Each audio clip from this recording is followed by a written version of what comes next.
DJ Holy Vogue. Yo. You're locked into Point 5 Creative Studios, where Africa's stories aren't just told, they're produced. News, politics, entertainment, films that move the continent. We bring the truth, the fire, the creativity. Your world, powered by African storytelling. Point 5 Creative Studios. Point 5 Creative Studios. Point 5 Creative Studios. Point 5 Creative Studios. Point 5 Creative Studios.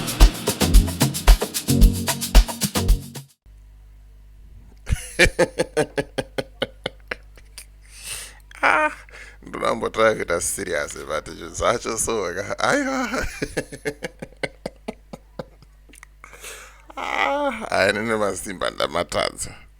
Ndiri kuita go through comment section yeCrime Watch vachitaura nyaya yemota yaGreatman yakaita extent, bva yarovera, bva yakuwara sambu, yakulika oil, bva yangosiyiwa ipapo zvikanzi zvingatinetse regai tiende, but mashoko akubuda mucomment section uma zvakaoma.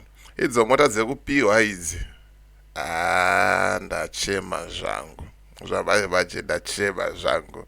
Makadiko mhuri yeZimbabwe, ndinokuchingamidzai kuPoint 5 Creative Studios, chitubu checontent. Tati tuye nayo content yakachena, content yakavhenekwa, yakasanangurwa, ikaongororwa nana mazvikokota kunzi aiwaka, yakafanirwa kunge ichionekwa nemunhu akaita kunge iwewe. Ndosaka uri panapa muzuva ranhasi. So if it's your first time here, please hit the subscribe button and the notification bell so that you don't miss out on any exciting content uploaded.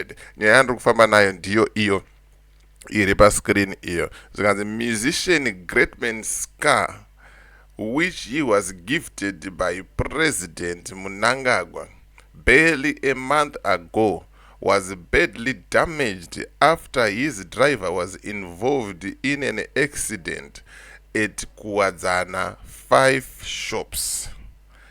The car sump was damaged, causing oil to leak, and the vehicle was left stuck on a large concrete step. Hanzi hapana kana tombopera kumwedzi apiwa motikari iyi, but yamva yaita tsaona.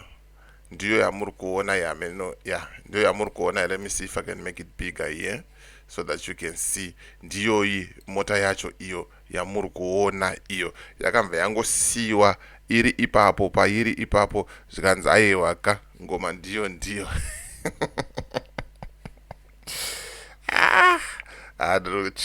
zvangu, ndachema zvangu. Rega tipinde mucomment section muzvionere kuti zviri kumbonzi chii nehama dzedu mucomment section. Zvekupiwa izvi ma1 zvikanzi he thought a Mahindra is a Mercedes Benz. Ask yourself why they are cheap. Hanzi chinenguo one hanzi chinenguo one once again. Muromba arohwana chinenguo ari kurova. Zvikanzi foul play between the driver naGreatman. Handisi hangu kana chiti foul play chichakaitika. Zvikanzi the problem is when you get these cars, you like to drive kaki, hanzi munodriva siri izvo kana mawana mota idzi.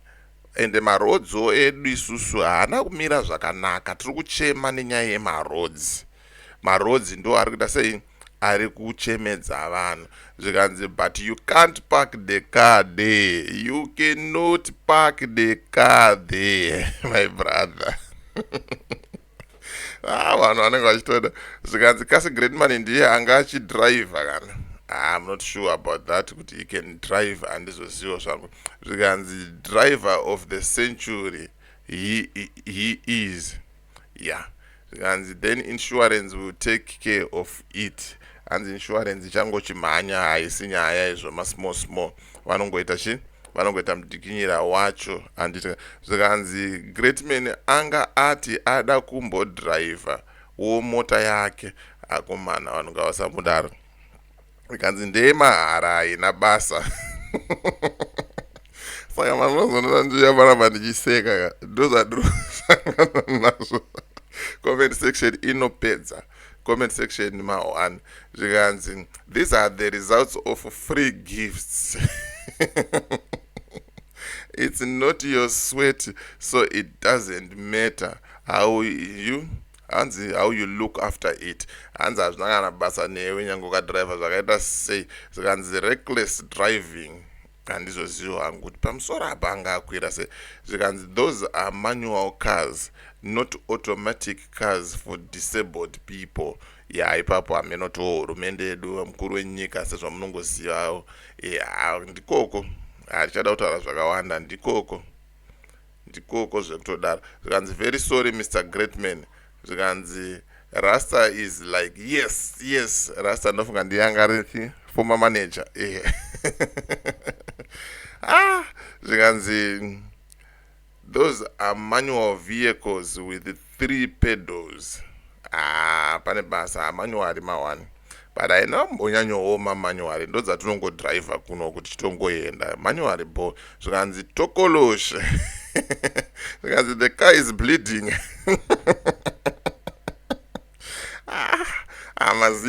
mazimba musadara vana mafariro amuri kuita ndiwo here murwero wacho plus mukuona chakazoitika mazimba haane daka naGreatman simply because Greatman akazopiwa mota nemukuru mushure mekunge vamuitira gofund kuti vamutengere mota anga anyimwa motikari naSewicknell saka mazimba haasi kutombodzora tsvimbo ende vari kufara zvisingaiti zvikanzi kutonhodzwa kwachauruka hanzi ngaapiwe imwe anopiwa dzichabude hadzichabude zvekumhanya izvi zvikanzi kana wakamboona fight yamurombo nachinenguo unoziva maperero ayakaita fadzai mahere aripo hanzi fadzai mahere aripiko we need new leaders mawada zvikanzi hazvina basa zvakanyanya hanzi hazvina basa zvakanyanya ndezvemahara izvi vanhu vari kutoda vanhu vari kumuseka mungomano vari kumuseka zvikanzi mota kare dzaishandirwa ene dzaakukumbirwa ende ukapiwa uri kuita tsaona nadzo muri kungovaona vese vakapiwa mota nachifaya pakaipa pari kupisa mawani chaivo zvikanzi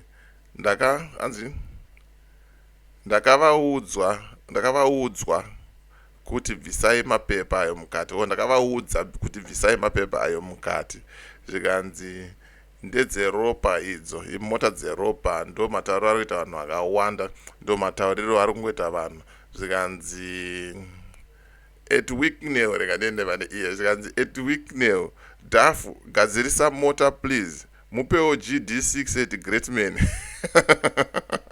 hanzi hazvina mhepo here zvinizvi iri dasareda zvake ndo zviri kuita kanzi mhepo ndeyemahara anopiwa imwe vanhu vane maonero akasiyana vanhu vane mafungiro akasiyana but ini ndinongoya nenyuzi sezvadziri whether muri kudzifarira kana kuti hamusi kudzifarira whether dziri kusapota pati yenyu kana kuti hadzisi kusapota pati yenyu but nhau ngadzisangane nevanhu vanhu ngavasangane nenhau ndo yanga nyaya yanga ndifamba nayo yaGreatman Ezomi DJ Oli and the rest of the crew behind the scenes. Bye for now, let's meet in the next video.